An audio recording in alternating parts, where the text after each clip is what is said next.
Potongan sebelumnya pun sudah koma hair, tapi Hai, siapa di sini yang belum pernah potong koma hair atau lo yang pengen nyobain gaya rambut koma hair? Simak ya, karena gue mau kasih tahu gimana cara gue potongnya. Oke, let's go.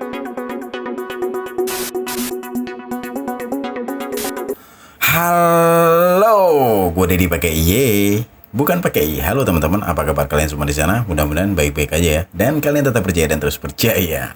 Oke, jadi di video kali ini gue mau nunjukin ke kalian kayak gimana cara gue potong koma hair. Hah, koma hair? Koma hair lagi? Iya, koma hair. Iya, karena bisa dibilang kalau model rambut ini memang sedang tren di era sekarang ini ya. Nah, makanya buat lo yang belum pernah cobain potong koma hair dan pengen nyobain potong koma hair, yuk simak karena gue pengen ceritain kayak gimana cara gue potongnya. Oke.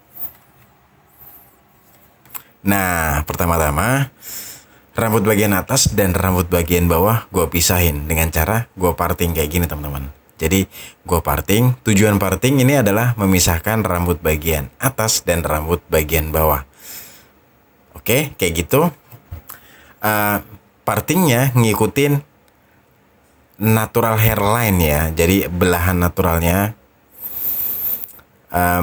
ngikutin belahan naturalnya, dan ke belakangnya gue bentuk V atau biasa disebut dengan V-section teman-teman.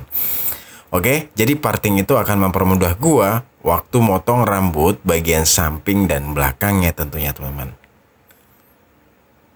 Nah, kayak gitu. Jadi di awal ini gua mulai dengan teknik clipper overcomb sebagai baseline atau garis dasar. Nah, jadi baseline atau garis dasar ini adalah sebagai pembatas atau sebagai area transisi antara rambut bawah dan rambut atas.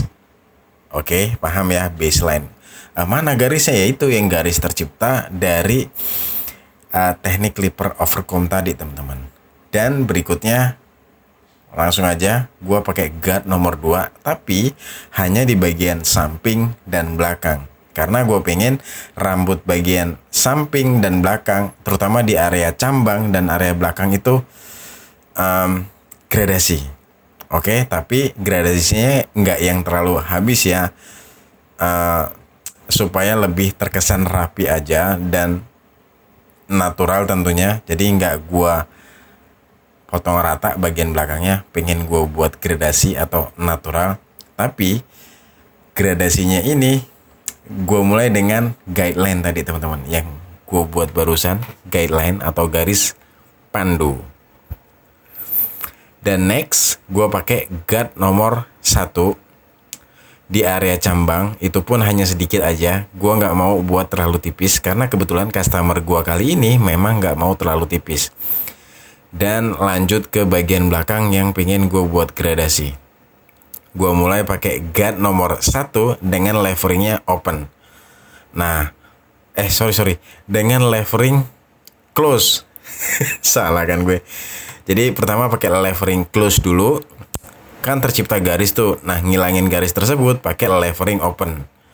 Nah, pas garisnya udah hilang, terus ke bawah lagi gue ngilangin guideline pakai zero leveringnya open. Paham lah ya, karena gue bukan pertama kali buat model koma hair kali ini. Kebetulan customer gue kali ini potongan sebelumnya pun sudah koma hair, tapi kali ini gue buat koma hair dengan karakter gue tentunya. Yang bagian samping dan belakang gue buat gradasi. Oke.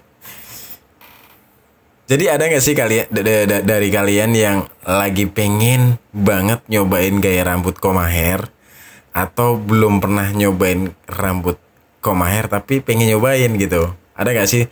Nah, lo akan bingung pas nyampein kayak gimana cara nyampein ke tukang cukur atau barber atau hairstylist kalian.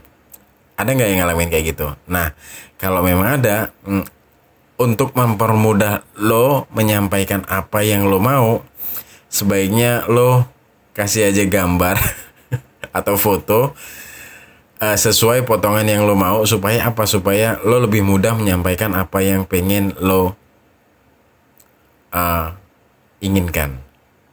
Seperti itu. Oke. Thank you banget teman-teman udah nyimak video gue ini sampai di sini, terutama buat teman-teman yang baru gabung di channel gue atau di video gue kali ini. Makasih ya.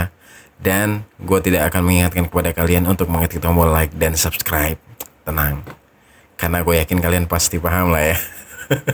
Oke, next. Jadi langkah berikutnya setelah rambut bagian samping dan belakang gue potong rapi, nggak terlalu tipis atau sampai habis. Nah, kali ini rambut bagian atasnya tentu harus gue potong untuk menyesuaikan rambut bagian samping dan belakang. Nah, gue potongnya pun nggak terlalu banyak karena memang customer gue pun lagi asik-asiknya dengan panjang rambut bagian atasnya, dan kebetulan itu udah gue diskusikan sama dia. Dia memang lagi nyaman dengan ukuran rambut bagian atasnya yang sepanjang ini. Tapi gue kasih saran, kita perlu ngerapin sedikit atau ngetrim sedikit untuk nyesuain, karena rambut bagian samping dan belakangnya kan kita potong, kita rapikan, otomatis rambut bagian atas kalau nggak ikut gue rapikan akan ada rambut yang keluar-keluar. Nah, jadi gue potong untuk rambut bagian atas ini hanya motong rambut bagian yang perlu atau yang penting aja untuk dipotong. Artinya gue nggak terlalu ngurangin panjang rambut sebelumnya, gue hanya ngambil yang perlu dipotong. Supaya apa? Supaya proporsional dengan rambut bagian samping dan belakang. Dan selesai, gue potong. Koma hair kali ini rambut bagian samping dan belakangnya nggak terlalu tipis, hanya gradasi di situ. Dan berikutnya gue styling. Nah, teman-teman, jadi proses styling ini sangat penting sekali bagi gua, karena proses styling ini akan menyempurnakan jadi potongan gua yang udah gua buat ini akan lebih maksimal hasilnya kalau gua styling dengan maksimal tentunya. Nah, makanya penting bagi gua buat styling rambut customer gue yang udah gue potong, karena di sini gue akan lebih memaksimalkan lagi hasil potongan gue tentunya. Jadi ya udah, karena karena model rambut yang gue buat ini koma hair, otomatis perlu banget dikeringin supaya apa? Supaya jatuh natural, oke? Dan apa yo? Dan styling yang gue inginkan pun didapatkan. Kayaknya gue selalu belibet. Gue bukan belibet, terlalu muter-muter kali ini ya. Oke. Setelah gue keringin rambut bagian atasnya, dan gue aplikasikan hair product kali ini. Kebetulan ya produk yang gue pakai adalah hair powder, teman-teman. Jadi hair powder ini produk hair styling rambut yang cocok banget dipakai buat model koma hair. Karena apa? Karena karakternya yang kering, tampilannya yang kering tapi rambutnya gampang ditata. Jadi ibaratnya rambut lo kayak nggak pakai produk tapi teratur, gampang ditata. Nah, itulah karakter produk hair powder ya. Jadi kalau lo pengen dapetin tampilan yang kering tapi rambut lo mudah ditata, gue sarankan lo harus pakai, nggak harus sih, lo pakai hair powder. Oke? Cukup sekian aja video dari gue. Thank you banget, gue udah dipakai bukan pakai i. Pamit, sampai jumpa di video-video gue selanjutnya. Mohon maaf kalau memang ada kata-kata gue yang salah dan tidak berkenan. Kalau ada yang kurang silahkan tambahkan di kolom komentar. Ada pertanyaan silahkan tuliskan di kolom komentar. Oke? Pamit ya, dan bye.